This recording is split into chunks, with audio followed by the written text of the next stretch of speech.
So today we're going to be reading a special book.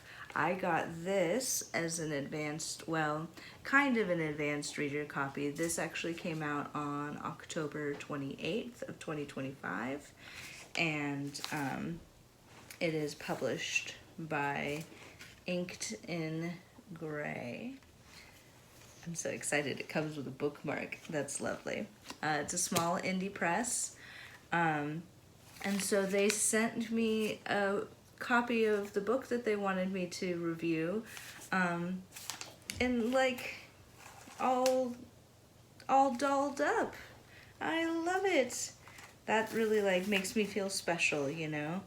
I'm a new reviewer, and so I haven't gotten a whole lot of advanced review copies yet, and this is my very first one that I've gotten in person, like as a physical copy rather than a digital copy, so it just feels like even extra special.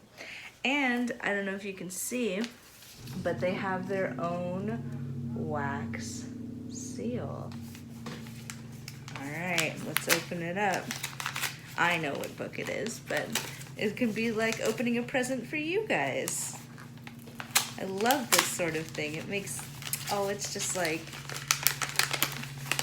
opening presents. All right, drum roll.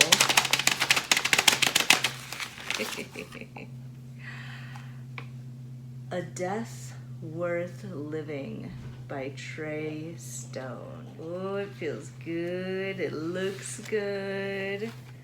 Love it. Trey Stone is an author. I believe he's based out of Svalbard now, but he's a Norwegian by birth, if I remember correctly. But he writes mainly in English. I think last year he came out with his first book in Norwegian, so I'll leave his full oeuvre in the description. All right. Ooh, I've never seen this kind of dedication before. I like it. I dedicate this book to myself, who I've been and who I've become. Yeah, so this is definitely going to be a very reflective, thinky sort of book. Oh, it's a really personal story. Okay, well, I will definitely keep that in mind when reading this, is that he says all of these characters in the book are based on real people in his life. So I'll try not to be too harsh on it, but of course, you gotta review it. All right, so chapter 1 is called That Time I Died. I always love a good chapter illustration. That's always fun. So the first sentence is, I was dead at 20. I'm so intrigued. Today, we are drinking a China breakfast tea.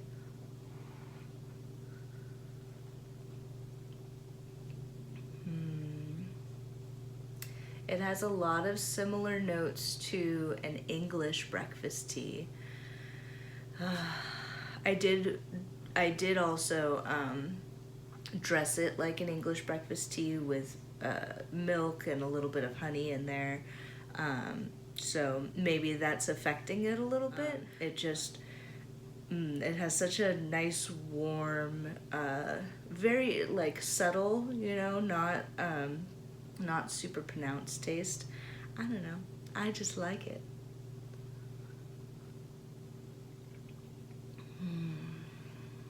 Perfect on a cool fall morning, reading about death. Let's go.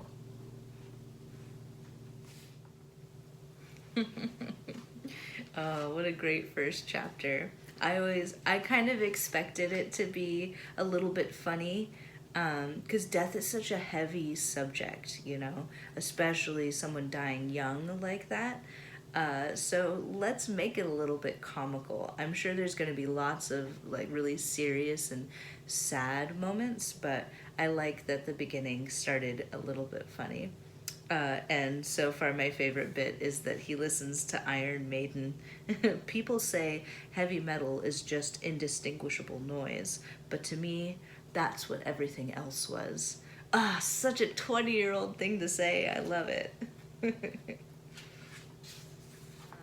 So I'm not sure if the character that Jacob just met is Death or not, but this beginning scene of waking up and being dead really reminds me of Terry Pratchett's depictions of death, where it takes everybody like a moment, sometimes longer, to figure out that they're actually dead. And so they have like some of the stages of grief, which makes a lot of sense, right? But some of them they wake up and they see, the skull visage and whatever, and they're like, I died, didn't I? Bummer, you know? And so yeah, I really love that. I love that matter of fact way of speaking about death. So I really hope that that's who this character is, or at least some like aspect of it, Because he might also be an angel of some kind. I'm not quite sure what the religion is yet.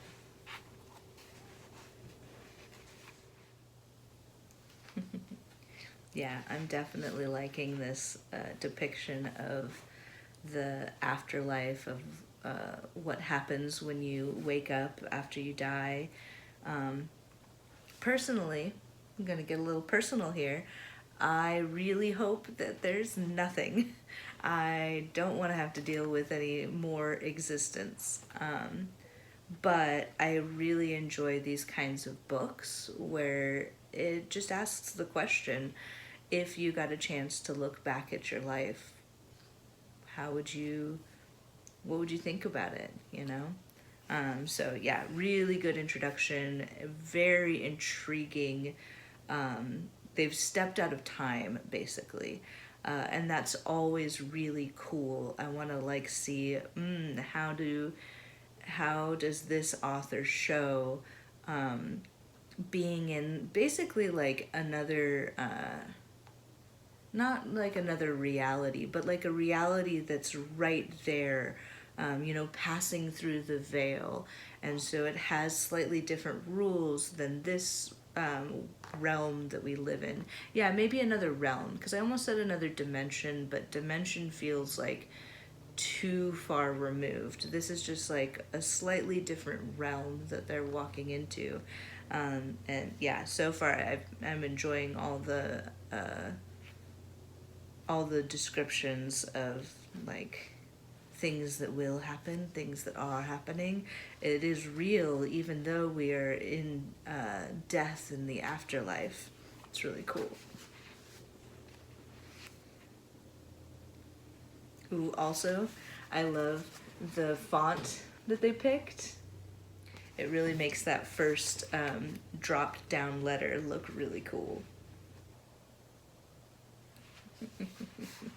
I love his confusion. It's great. Jacob is like, what the hell's going on?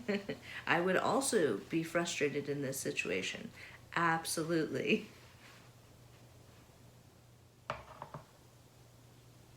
I like the character of Aaron, Eran. So I'm gonna say Aaron. I like how they are also a character that we are discovering. Not to say that like it's uncommon to characterize death, the angel, whatever, after world being this Aaron is, they are going to be someone that I'm also interested in learning who they are. Because a part of me is wondering, are they someone who also died and went through this journey and was guided by someone, and now they are tasked with guiding the next person? Or they were called to do this all the time? It's hard to tell, but I like the mystery of it. That's a great question. Why is there pain in the afterlife? Oh gosh, yeah. See, this is why I'm like, I just hope I die and I am no longer conscious and nothing else happens, because I have read enough of these kinds of stories. No, thank you. I'm good. The one lifetime is more than enough for me, thank you. Ooh, this is intriguing. I like it.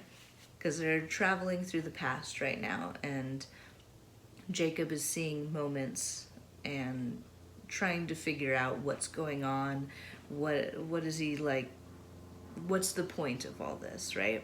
Part of like the little world building, Aaron points out at the top of the bookshelf, the world was static, like on the television. It was flipping in and out of reality. That's because you don't know what's there, or what was there, I suppose. You never looked up there when you were little, so you can't fill in the blanks. So freaking cool! I love that kind of world building stuff.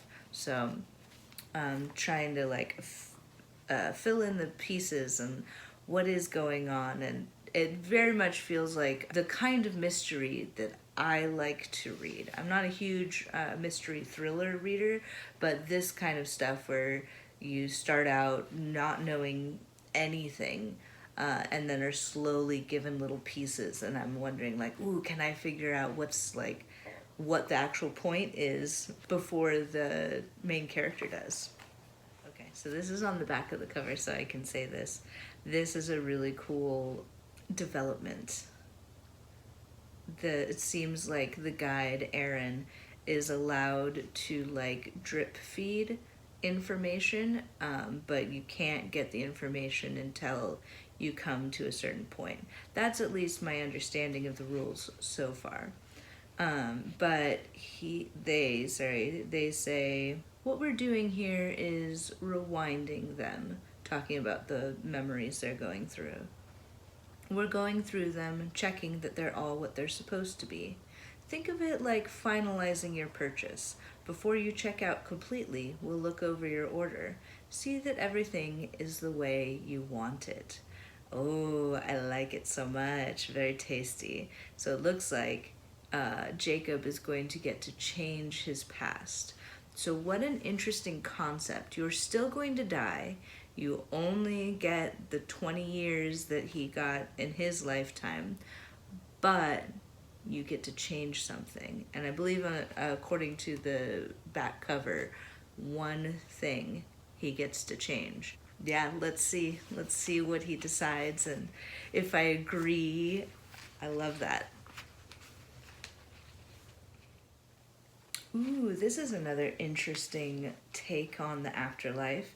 Not only could what you decide to change about your life change the world, like really, but what other people are deciding in their moments of death could also change the world. So now I feel like we're kind of getting into, what is that theory? The infinite universes one. It's the one where for every decision that needs to be made, it splits off, and then more universes, more timelines happen for each one. So that would be intriguing. Yeah. The memories of I love it. I love the exploration of memory and how it gets colored in our heads, and how we remember things the way that we want to remember it. And particularly, we forget a lot of things, like if one bad thing happened on a day, then the whole day was bad. And when we say really like mean things in a moment of anger, like I hate you, oh, you don't remember those, because you don't want to remember the specifics of saying I hate you to someone that you love very dearly. But we do that kind of stuff all the time. Ooh, I like it. This is good. This is definitely a nice thinky book, and very emotional. This book is really drawing on all of my favorite explorations of life after death. Thinking about Christmas Carol and, oh, and even Dante's Inferno. The most interesting thing about our supposition of what might happen after death is most of us come to the conclusion that we're the ones who punish ourselves. Like, we go to hell for eternity, not because there's some evil entity that's forcing us to. It's because of the guilt and the shame that was in the back of our minds and, like, created our personalities while we were alive. And so, yeah, a lot of times people writing about what might happen after death, the conclusion, or at least one big part of what's happening to them and the journey that they have to go through, you first have to recognize that it's us who is judging ourselves. And if you can't get past that, that's how you end up in a place kind of like hell. Not that that necessarily happened right now, but I'm just remembering, like, as I'm thinking of all these other books that I've read, that talks about the life after death. Yeah, just making me think.